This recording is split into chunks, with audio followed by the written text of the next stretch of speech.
Hi, everybody. Welcome to the Daily Reflection on Awake and Aware Eating and Living. I want to talk today about learning to change your thinking. And you may ask, what does this have to do with food addiction recovery or learning to eat in a healthy, nurturing way? And for me, it has a lot to do with it. One of the things I've discovered about myself is I was trained and programmed by everything around me as a kid, or most of the things around me as a kid and as a teenager and as a young adult, and even now, to think fearfully, to think negatively, to think about the worst case scenario that could happen, to make up stories about what's happening with others, what's happening in circumstances in my life, what's happening with me, to make up stories about that don't feel good. And I have very deeply rutted neural pathways in my brain to negativity. So once I discovered that by watching my thoughts, and that was a practice in itself, I learned over decades to watch my thoughts. And then I learned how to watch them as a detached observer, almost like I'm watching a movie, but the movie are the thoughts that are playing in my mind. And I learned to watch them without judgment or detachment, because that was going to set me up for the next stage of recovery around my thinking, and that's changing them. And so for decades, again, I've been developing this watching of my thoughts, this awareness of my thoughts, and then more recently, over the last several years, not judging them, just knowing they're not me, they're not who I am, they're just thoughts that come into my brain. My brain is designed to think, and the way that it learned to think is not very healthy. Just like I could learn how to speak in an incorrect way, or I could learn how to swing a golf club in a way that doesn't give me the results I want. I learned how to think in a way that does not give me the results I wanted. And one of the other stages that I noticed and that I see in a lot of other people is this loyalty, this commitment almost to my thoughts. Like having this loyalty, thinking that if I decide to change my thoughts to something that feels better, I'm betraying some part of me. I'm betraying me. Somehow I'm betraying something within me. So I noticed that stage coming up, because I really felt like all of these thoughts and all of these stories about everybody else and myself and the world and what it all means, that was who I am and who everybody else was. And I've come to learn that's not true. It's not who I am. I'm God in disguise, if you will. I'm the light, the love, the divinity within. So is everybody else. It's just gotten covered over by a lot of human conditioning. And I'm also this human having this human experience. I'm an animal. I've got a body and a mind and a heart and with emotions, and it's like I am also that. And how do I marry the two of those things and allow myself to have this human experience, but without so much suffering, without so much torture?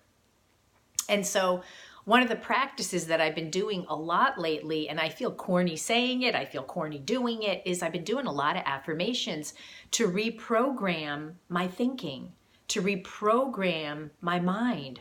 So a thought comes up, my husband's out of town. Oh, I bet he's discovering that he doesn't really love me anymore and that he'd be much happier without me. It's like watching it. Oh, I'm having that thought that Jim would be much happier without me again. Isn't that interesting? Not judging it. And then not being attached to it and going, no, you know what? That's a story I'm making up. I can't possibly know what's going on in Jim's mind. So why don't I make up a good story? If I'm going to make up a story, if I can't just be here in the present moment, living this life in the moment, if I'm going to make up a story, why don't I at least make it a good one? And so I can flip that thinking to Jim loves me and cares about me. And even if he didn't, I would be okay. And I can say that over and over. I can write it. Sometimes I record affirmations on my iPhone and I listen back to them. So I've really been taking all of the things I learned for decades from this culture, that in order to be okay, I have to have certain things. In order to be okay, things have to work out the way that I want them to work out. If they don't work out the way that I want them to work out, it's because I'm doomed. Like thoughts like that, or subtler forms of them. And instead, switching around, one of my favorite affirmations is that I'm wonderful and I'm lovable, and this is the best days, one of the best days of my life. And it is. If all of a sudden I found out that I had a really limited time left, this day would be really special. Everything is happening for my highest good. It may not be what I prefer to happen. It may feel horrible, but it's happening for my highest good. And what's my highest good? To continually discover that light within me, that divinity within me and everyone else. Everything I need to know is revealed to me when I need to know it. I don't need to figure things out. I don't need to spend time analyzing. I don't need to struggle. When I need to know something, I'll know it. And everything I need comes to me. Everything I need comes to me. And that is so true. I can worry about the future financially and otherwise. But the truth is throughout my entire life, everything I've needed, I've had. And then some. I've had a surplus of everything I've needed. So all is well. So I want to get you, if you want, to explore your thoughts. Start noticing them. Start watching them. Start sitting back as if you're watching a movie and going, okay, now I'm thinking this. Okay, now I'm thinking that. And write them down if you want. Record them.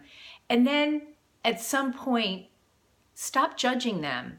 You know, even if I have a really mean thought about somebody, that's not who I am. That's my mind being my mind. And just noticing, wow, I'm having a really mean thought about that person now. Isn't that interesting? Wow, I'm really upset. So watching all of that and then learning whatever tools and techniques you can to change your thoughts to ones that feel better for you. And we don't do this because having negative thoughts is good or bad or right or wrong. It's to live a better life. Everything is to live a better life.